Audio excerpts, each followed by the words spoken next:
اور انسان کی آواز یہ جتنے اعلیٰ ہے ان سے کہیں بہتر ہے اور سریلی ہے. کان کو سریلی ہونے کے علاوہ اس کے اندر ایک پیغام بھی ہے. اذان کا میں ذکر کر رہا ہوں. جو اذان جو ہوتی ہے لوگوں کو صلاح کے لیے بلانے کے لیے، آواز سریلی ہونے کے علاوہ یہ افسوس کی بات ہے کہ بمبئی شہر میں جو مسجدوں میں اذان ہوتی ہے، افسوس کی بات ہے اکثر یہ اذان سریلی نہیں ہوتی، کان کو تکلیف زیادہ دیتی ہے، رہنمائی کے بدلے تکلیف زیادہ دیتی ہے. آپ اگر حرمین کی اذان سنیں گے، مکہ کی یا مدینہ کی، ماشاءاللہ آپ کا دل خوش ہو جاتا ہے. وہ اذان آپ کو رب کی یاد دلاتی ہے. بمبئی شہر میں جو اذان ہم سنتے ہیں تکلیف زیادہ دیتی ہے. سب اذان نہیں، اکثر. ہمیں کوشش کرنا چاہیے کہ ہمارے مؤذن کو اکٹھا کر کے ان کو تربیت دینا چاہیے، پریکٹس دینا چاہیے کس طریقے سے اذان دینی چاہیے. کیونکہ اذان کے وجہ سے جب میں انٹرویو کرتا ہوں کئی نو مسلم کو، میں کئی نو مسلم کو جانتا ہوں جو صرف اذان کے وجہ سے اسلام قبول کیے.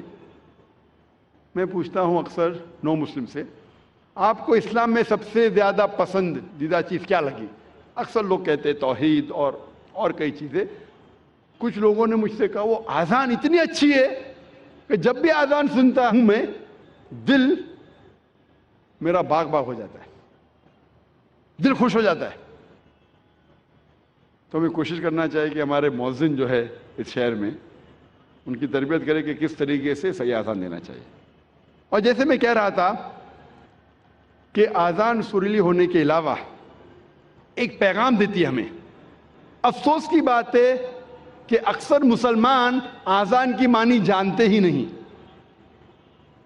تو مسلمان نہیں جانتے تو غیر مسلم کیسا جانے؟ اور میں ایک واقعہ آپ سے کہنا چاہتا ہوں، اور یہ حقیقت واقعہ ہے.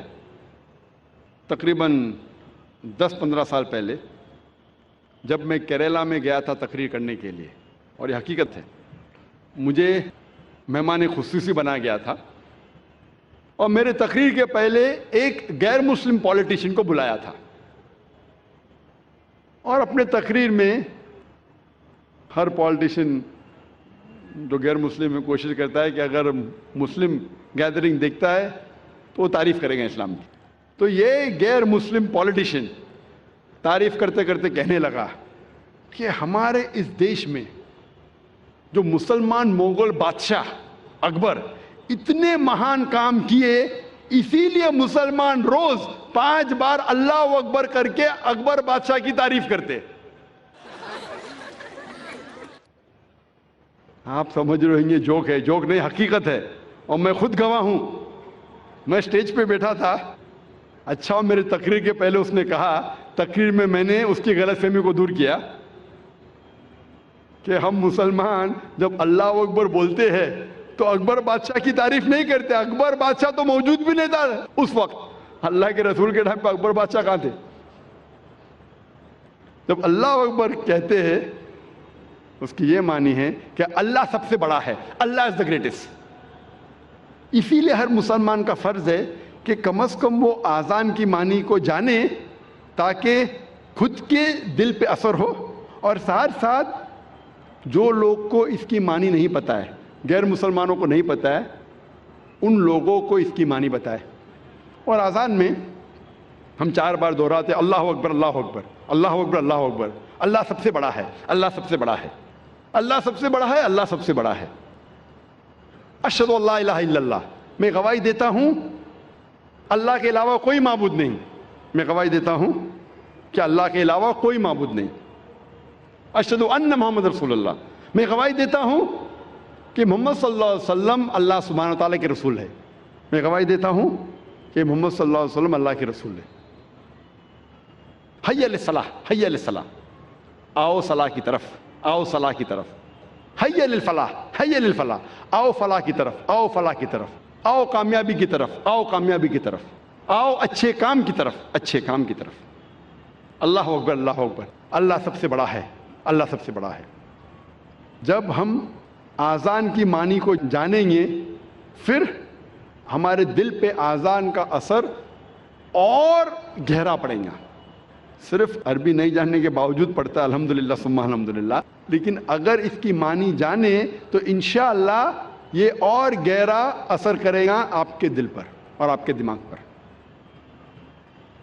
اللہ تعالیٰ فرماتے سورہ جمعہ میں سورہ نمبر 62 آیت نمبر 9 میں کہ جب آپ جمعہ کی اذان سنتے ہیں تو فوراً جمعہ کی نماز پڑھنے کی طرف جائیے، جماعت کی طرف جائیے۔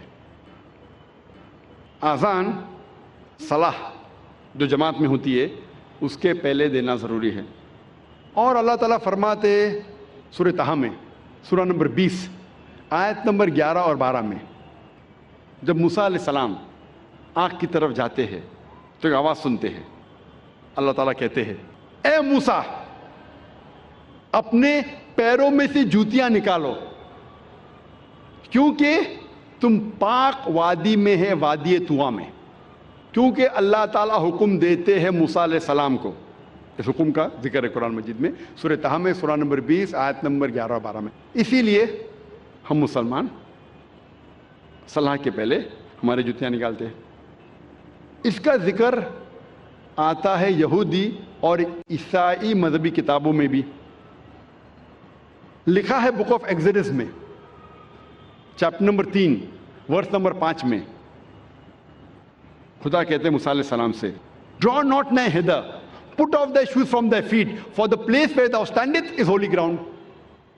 نزدیک مت آؤ، ٹھہر جاؤ، اپنے پیروں سے جوتیاں نکالو کیونکہ جس جگہ آپ کھڑے وہ پاک جگہ ہے، وادی طویٰ کی۔ اس کا ذکر دہرایا گیا ہے، یہ پیغام پھر سے دہرایا گیا ہے بک آف ایکٹس میں چیپٹر نمبر 7 ورس نمبر 33 میں، جہاں خدا کہتے ہیں موسیٰ علیہ السلام سے put off thy shoes from thy feet, for the place where thou standest is holy ground۔ آپ اپنے پیروں کی جوتیاں نکالو کیونکہ جس جگہ آپ کھڑے وہ پاک جگہ ہے۔ لیکن اسلام میں محمد صلی اللہ علیہ وسلم نے ہمیں اور ایک اجازت دی ہے اور کہا ہے، جس کا ذکر ہے ابو داؤد کی حدیث میں، صحیح حدیث ہے، کتاب الصلاح چیپٹر نمبر 240 حدیث نمبر 652، جہاں ذکر آتا ہے کہ محمد صلی اللہ علیہ وسلم نے کہا کہ جو یہودی کرتے ہیں اس کا الٹا کرو، do the opposite of what the Jews do. یہودی جوتے کے بنا نماز پڑھتے ہیں، مطلب اللہ کے رسول فرما رہے کہ آپ جوتیوں کے ساتھ بھی نماز پڑھو، یہودی کا الٹا کرو، اپوزٹ آف واٹ دا جوز ڈڈ۔ اللہ کے رسول فرماتے ہیں، حدیث میں آتا ہے، صحیح حدیث ہے، سنن ابو داؤد کی جلد نمبر 1 کتاب الصلاح چیپٹر نمبر 240 حدیث نمبر 653، جہاں عمر بن شعیب رضی اللہ عنہ وہ فرماتے ہیں کہ انہوں نے سنا اپنے والد سے کہ ان کے دادا نے کہا کہ اللہ کے رسول کو دیکھا نماز پڑھتے ہوئے جوتیوں کے ساتھ اور بنا جوتیوں کے۔ مطلب ہم مسلمان نماز جوتیوں کے ساتھ بھی پڑھ سکتے اور جوتیوں کے بنا بھی پڑھ سکتے۔ ہم اکثر جوتیوں کے بنا پڑھتے ہیں کیونکہ ہم ہائیجینک ہیں، ہم صاف ستھرے ہیں، اور جب جوتیوں کے ساتھ پڑھتے ہیں ضروری ہے کہ ہم جوتیوں کے جو نیچے کا حصہ ہے، سول ہے، اسے صاف کریں۔ اللہ فرماتے ہیں سورہ مائدہ میں سورہ نمبر 5 آیت نمبر 6 میں کہ جب آپ اپنے آپ کو تیار کر رہے ہیں صلاح کے لیے، نماز کے لیے، تو آپ اپنا منہ دھو، ہاتھ کونی تک دھو، سر کا مسح کرو اور پیر ٹھکنوں تک دھو۔ اس آیت میں ذکر ہے وضو کا، کہ وضو کرنا نماز کے پہلے فرض ہے، اور اس کا ذکر آتا ہے یہودی اور عیسائی کتابوں میں بھی، مذہبی کتابوں میں بھی۔ جب ہم پڑھتے ہیں book of Exodus chapter number 40 verse number 31 اور 32 میں کہا گیا ہے کہ موسیٰ علیہ السلام اور ہارون علیہ السلام ان کے بیٹوں کے ساتھ انہوں نے اپنے پیر اور ہاتھ دھوئے. Moses and Aaron and the sons, they washed their hands and feet. And they entered the temple of congregation, and when they came close to the altar, they washed thereat. موسیٰ علیہ السلام اور ہارون علیہ السلام ان کے بیٹوں کے ساتھ ان نے اپنے ہاتھ اور پیر دھوئے.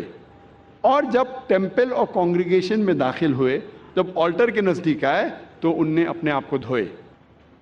یہ پیغام پھر سے دہرایا گیا ہے بک آف ایکٹس میں, چیپٹر نمبر 21 ورس نمبر 26 میں, جہاں کہا گیا ہے کہ پال along with the other men the next day washed and entered the temple of the congregation.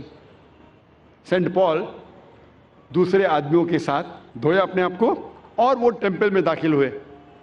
تو اس سے ظاہر ہوتا ہے کہ یہودی اور عیسائی مذہب میں بھی وضو کرنا فرض ہے نماز کے پہلے.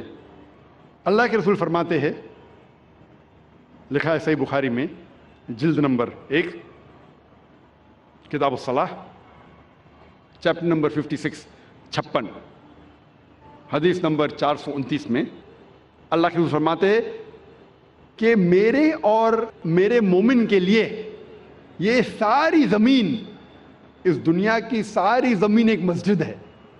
مطلب ہم مسلمان اس دنیا کے کوئی بھی حصے میں, یہ ساری زمین پہ ہم نماز پڑھ سکتے ہیں, ہمارے لیے مسجد ہے. اللہ کے رسول فرماتے ہیں, جس کا ذکر ہے صحیح بخاری میں جلد نمبر 1 کتاب الادان چیپٹر نمبر 75 چیپٹر نمبر 75 حدیث نمبر 652, حضرت انس رضی اللہ عنہ فرماتے ہیں کہ جب ہم صحابہ نماز پڑھتے تھے تو ہمارا کاندھا ہمارے صحابہ کے کاندھے سے لگتا تھا, ہمارا پیر صحابہ کے پیروں سے لگتا تھا.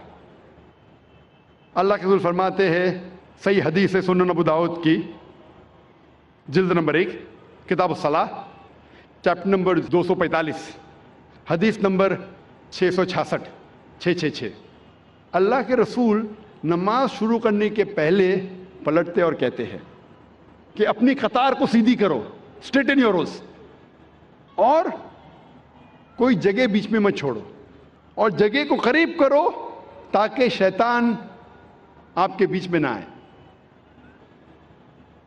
نماز جب ہم پڑھتے ہیں, صلاۃ ادا کرتے ہیں, فرض ہے کہ جب جماعت میں کھڑے ہیں تو ہمارا کاندھا ہمارے ساتھی کے کاندھے سے لگنا چاہیے, ہمارا پیر ہمارے ساتھی کے پیر سے لگنا چاہیے. چاہے جو آدمی آپ کے قریب, چاہے 2 لوگ کھڑے ہیں ساتھ میں, چاہے راجا یا فقیر, غریب یا امیر, گورا یا کالا, پیلا یا گھیواں, اگر نماز کے لیے صلاح کے لیے ساتھ کھڑے ہیں تو فرض ہے کہ وہ کاندھے سے کاندھا ملا کے نماز پڑھے. یہ اسلامی بھائی چارہ ہے, فرض ہے. نماز پڑھنے کے جو اہم رکن ہیں وہ قرآن میں جن کا ذکر آتا ہے اور باقی کا ذکر آتا ہے حدیث میں. لیکن قرآن کے ذریعے ہمیں پتہ لگتا ہے کہ قرآن مجید میں اللہ سبحانہ وتعالیٰ فرماتے ہیں سورہ بقرہ میں سورہ نمبر 2 آیت نمبر 144 144 اللہ فرماتے ہیں کہ جب بھی آپ نماز کے لیے کھڑے ہوتے ہیں, صلاح کے لیے کھڑے ہوتے ہیں, اپنا رخ مسجد حرام کی طرف کرو. Turn your face toward the sacred mosque. جدھر بھی آپ ہیں اپنا رخ, اپنا چہرہ مسجد حرام کی طرف کرو. یہ ہمارے لیے قبلہ ہے, کعبہ ہمارا قبلہ ہے. نماز پڑھتے وقت ہمیں رخ کرنا چاہیے مسجد حرام کی طرف, یہ فرض ہے. اللہ تعالیٰ فرماتے ہیں سورہ بقرہ میں سورہ نمبر 2 آیت نمبر 238 میں 238 اللہ تعالیٰ فرماتے ہیں کہ جب بھی آپ صلاح کے لیے کھڑے رہو تو stand with a devout frame of mind. آپ جب کھڑے ہوتے ہیں, عربی میں لفظ آتا قانتین, کہ اپنے ڈیواؤٹ فریم آف مائنڈ کے ساتھ آپ نماز پڑھو. اللہ فرماتے سورہ ہجر میں سورہ نمبر 15 آیت نمبر 87 میں کہ اللہ ہے سینٹ, اللہ نے نازل کیا ہے 7 آیتیں جو ہمیشہ دہرائی جاتی ہے, اور قرآن عظیم جب قرآن مجید میں اس کا ذکر آتا ہے 7 آیتیں جو ہمیشہ دہرائی جاتی ہے، اس کا مطلب ہے سورہ فاتحہ. سورہ فاتحہ میں 7 آیتیں ہیں. تو قرآن میں اللہ تعالیٰ ذکر کرتے ہیں سورہ فاتحہ کے بارے میں. اور عظیم قرآن، سورہ فاتحہ کے علاوہ باقی حصہ جو قرآن کا ہے اسے کہا جاتا ہے قرآن عظیم. تو سورہ فاتحہ کا ذکر آتا ہے قرآن مجید میں سورہ حجر میں، سورہ نمبر 15 آیت نمبر 87 میں. اور اللہ تعالیٰ قرآن مجید میں کہتے ہیں کہ صلاح میں آپ کو رکوع کرنا ضروری ہے. اور رکوع لفظ قرآن مجید میں کم سے کم 13 بار آیا ہے. اور صلاح کا اہم رکن جو ہے وہ سجدہ ہے. اپنے ماتھے کو زمین پہ ٹیکنا کہتے ہیں سجدہ. اور سجدہ کا لفظ قرآن مجید میں 92 ٹائمز آیا ہے. قرآن مجید 92 ٹائمز. اور اللہ تعالیٰ فرماتے ہیں سورہ ال-عمران میں سورہ نمبر 3 آیت نمبر 43 میں، یا مریم مقنتی لربی کی وسجدی ورقی ما یا رقی، کہ اے مریم آپ اللہ کی عبادت کرو اور سجدہ کرو اور رکوع کرو ان لوگوں کے ساتھ جو رکوع کر رہے ہیں. اور اللہ تعالیٰ فرماتے ہیں سورہ حج میں سورہ نمبر 22 آیت نمبر 77 میں کہ اے مومنو رکوع کرو اور سجدہ کرو اور اچھے کام کرو تاکہ آپ فلاح پاؤ. تو کئی بار قرآن مجید میں کہا گیا ہے رکوع کے بارے میں اور سجدے کے بارے میں. اور اس کے علاوہ قرآن مجید میں کئی بار کہا گیا ہے اطیعوا اللہ واطیعوا الرسول، اللہ کی اطاعت کرو اور اللہ کے رسول کی اطاعت کرو. کئی بار قرآن مجید میں آتا ہے. سورہ ال-عمران سورہ نمبر 3 آیت نمبر 32، سورہ ال-عمران سورہ نمبر 3 آیت نمبر 132، سورہ نساء سورہ نمبر 4 آیت نمبر 59، سورہ مائدہ سورہ نمبر 5 آیت نمبر 92، سورہ انفال سورہ نمبر 8 آیت نمبر 1، سورہ انفال سورہ نمبر 8 آیت نمبر 20، سورہ انفال سورہ نمبر 8 آیت نمبر 46، سورہ نور سورہ نمبر 24 آیت نمبر 56، سورہ نور سورہ نمبر 24 آیت نمبر 54، سورہ محمد سورہ نمبر 47 آیت نمبر 33، سورہ مجادلہ سورہ نمبر 58 آیت نمبر 13، سورہ تغابن سورہ نمبر 64 آیت نمبر 12. کم از کم قرآن مجید میں 12 جگہ کہا گیا ہے اطیعوا اللہ واطیعوا الرسول، اللہ کی اطاعت کرو اللہ کے رسول کی اطاعت کرو. اس کا مطلب اللہ کے علاوہ جو بھی اللہ کے رسول فرماتے ہیں حکم کرتے ہیں ہمارے لیے فرض ہے کہ اسے ہم مانیں. تو صلاح کی باقی رکن، باقی چھوٹی چیزیں کس طریقے سے پڑھی جاتی ہے وہ ذکر آتا ہے حدیث میں. جب اللہ کے رسول کی صحیح حدیث پڑھیں گے تو باقی چیز ہمیں ملتی ہے. اور اللہ کے رسول فرماتے ہیں صحیح بخاری میں جلد نمبر 1 کتاب الآذان چیپٹر نمبر 18 حدیث نمبر 604 میں، پرے ایز یو سی می پرے، نماز پڑھو جس طریقے سے آپ مجھے پڑھتے ہوئے دیکھ رہے ہیں. اور یہ حدیث دہرائی گئی ہے کئی جگہ. یہ دہرائی گئی ہے صحیح بخاری میں جلد نمبر 9 میں حدیث نمبر 352 352، جہاں اللہ کے رسول فرماتے کہ نماز پڑھو اس طریقے سے جس طریقے سے آپ مجھے پڑھتے ہوئے دیکھ رہے ہیں. تو باقی چیز نماز کے بارے میں ہمیں ملتی ہے اللہ کے رسول کی صحیح حدیثوں میں. اللہ فرماتے ہیں سورہ داریات میں سورہ نمبر 51 چیپٹر 51 ورس نمبر 56 ورس 56، وما خلقت الجن والانس الا لیعبدون. اللہ سبحانہ و تعالیٰ نے جن اور انسان کو اسی لیے بنایا ہے تاکہ وہ اللہ کی عبادت کرے. اللہ نے جن اور انسان کو صرف اور صرف اسی لیے بنایا تاکہ وہ اللہ کی عبادت کرے. یہ لفظ عبادت آتا ہے عربی لفظ عبد سے، جس کے معنی ہے بندہ، بندگی. اور سارے انسان اللہ کے بندے ہیں. ہمیں فرض ہے کہ ہم ہمارے خالق، ہمارے رب اللہ سبحانہ و تعالیٰ کی عبادت کریں. کئی مسلمانوں کو غلط فہمی ہے کہ صلاح ہی صرف اللہ کی عبادت ہے.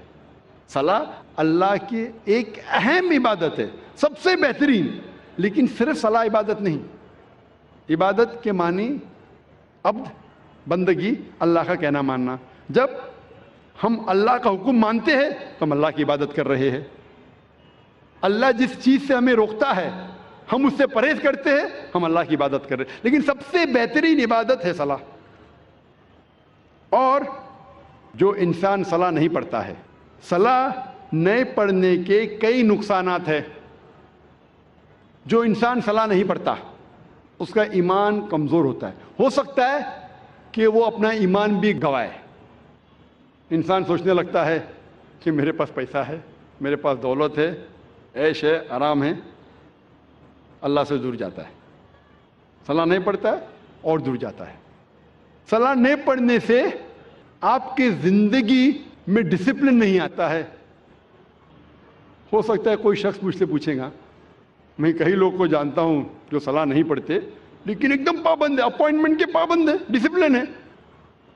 میں جانتا ہوں کئی مسلمان جو صلاح نہیں پڑھتے لیکن ڈسپلن ہے. کئی غیر مسلمان ہیں جو صلاح نہیں پڑھتے لیکن ایک دم ڈسپلنڈ ہے. اپوائنٹمنٹ دیں گے برابر اس وقت پہ موجود رہیں گے. یہ ڈسپلن کا ذکر ہی نہیں کر رہا ہوں، میں اعلیٰ درجے کی ڈسپلن کی بات کر رہا ہوں. یہ تو نیچے درجے کا ڈسپلن ہے. اور آپ کبھی بھی دیکھیں گے اپوائنٹمنٹ کے بارے میں، اگر کوئی شخص اپنے ملازم کو اپوائنٹمنٹ دے رہا ہے تو اکثر وہ اگر اپوائنٹمنٹ کے پابندی میں نہیں کریں گا اسے کوئی فرق پڑتا نہیں. میرا ملازم ہے، میں آدھا گھنٹہ لیٹ جاؤں کیا فرق پڑتا ہے، کیونکہ وہ اس سے نیچا ہے. اپوائنٹمنٹ 10 بجے کہ آپ پہنچے 10:15 کو پہنچے 10:30 کو پہنچے 11 بجے نہیں بھی پہنچے، ملازم ہے، کوئی فرق پڑتا نہیں. اگر آپ اپنے بزنس پارٹنر کو اپوائنٹمنٹ دے رہے، آپ کوشش کریں گے ٹائم پہ رہیں گے. میں میرے بزنس پارٹنر کو تکلیف نہیں دینا، اپوائنٹمنٹ کے ٹائم پہ رہیں گے. جس کو آپ سمجھتے ہیں کہ وہ بہت مشہور اور عزت والا ہے، اگر آپ منسٹر کا اپوائنٹمنٹ لیں گے تو کیا کریں گے؟ 10 منٹ ٹائم کے پہلے پہنچیں گے، آدھا گھنٹہ پہلے پہنچیں گے. اگر وزیر اعظم کا اپوائنٹمنٹ لیں گے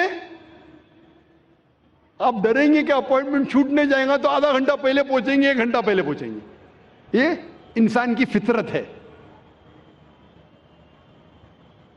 جو آپ کے نیچے ہے اس کی آپ قدر نہیں کرتے، جو برابر ہے قدر کرتے، جو اونچا ہے مشہور ہے زیادہ قدر کرتے. اس لحاظ سے اگر مان لو یہ چیز صحیح ہے، مان لو کہ یہ اپوائنٹمنٹ کا طریقہ صحیح ہے کہ اگر ٹکر کا ہے تو میں ٹائم پہ جاؤں، زیادہ اونچا ہے تو اور احتیاط رکھو. جب آپ کا اپوائنٹمنٹ آپ کے رب کے ساتھ ہے تو کتنی پابندی آپ کو کرنا چاہیے. اور رب کا مقابلہ مخلوق سے کر ہی نہیں سکتے. اگر وزیر کو ملنے کے لیے اتنی پابندی کر رہے تو اپنے رب کو ملنے کے لیے کتنی پابندی کرنا چاہیے آپ کو. رب کا مقابلہ وزیر سے ہو ہی نہیں سکتا ہے. وَلَمْ يَكُنْ لَهُ كُفُوًا أَحَدٌ، اس کے جیسا کوئی نہیں ہے. تو میں اس اپوائنٹمنٹ کی بات کر رہا ہوں، اونچے درجے کی. اگر صلاح سے دور رہیں گے تو آپ کی زندگی میں ڈسپلن آئیں گا ہی نہیں.